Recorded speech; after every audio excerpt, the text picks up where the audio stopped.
2020 সালে যুক্তরাষ্ট্রের প্রেসিডেন্ট নির্বাচনের ফলাফল বদলে দেওয়ার অভিযোগে মামলা হয়েছিল নবনির্বাচিত প্রেসিডেন্ট ডোনাল্ড ট্রাম্পের বিরুদ্ধে, কিন্তু নভেম্বরের ঐতিহাসিক জয়লাভের পর সোমবার মামলাটি খারিজ করে দেন ওয়াশিংটনের ফেডারেল বিচারপতি তানিয়া চুটকান।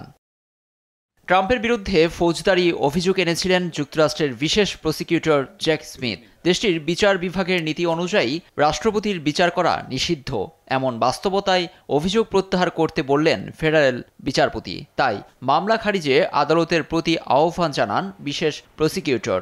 পাশাপাশি নিজের কাছে সরকারি গোপন নথি রাখার অভিযোগে করা মামলাও খারিজের আবেদন করেন তিনি। দ্বিতীয় মেয়াদ শেষে অভিযোগগুলো ফের দাখিল করা যাবে এমন আদেশ দিয়ে চলমান মামলাগুলো খারিজ করে দেন বিচারক।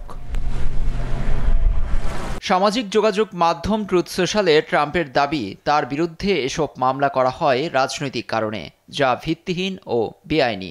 একই কথা ট্রাম্পের ভাইস প্রেসিডেন্ট হতে যাওয়া জেডি ভ্যান্সেরও। সামাজিক যোগাযোগ মাধ্যমে তিনি লেখেন, এই মামলাগুলো সব রাজনৈতিক। ট্রাম্প নির্বাচনে পরাজিত হলে তাকে জীবনের বাকি সময়টা কারাগারে কাটাতে হতো। সোমবার এক বক্তব্যে বাইডেন প্রশাসনের ওপর ক্ষোভ জানান ট্রাম্প।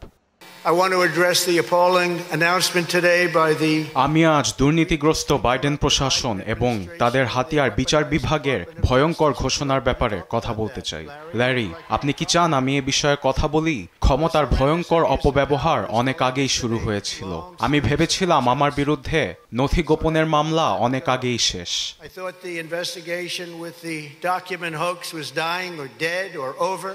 প্রেসিডেন্ট হিসেবে প্রথম মেয়াদ শেষের পর দুটি ফেডারেল মামলা এবং এ সংশ্লিষ্ট শতাধিক ফৌজদারি অভিযোগের মুখোমুখি হন ডোনাল্ড ট্রাম্প। ফের প্রেসিডেন্ট নির্বাচিত হওয়ার পর মামলাগুলো খারিজে বাধ্য হয় যুক্তরাষ্ট্রের বিচার বিভাগ।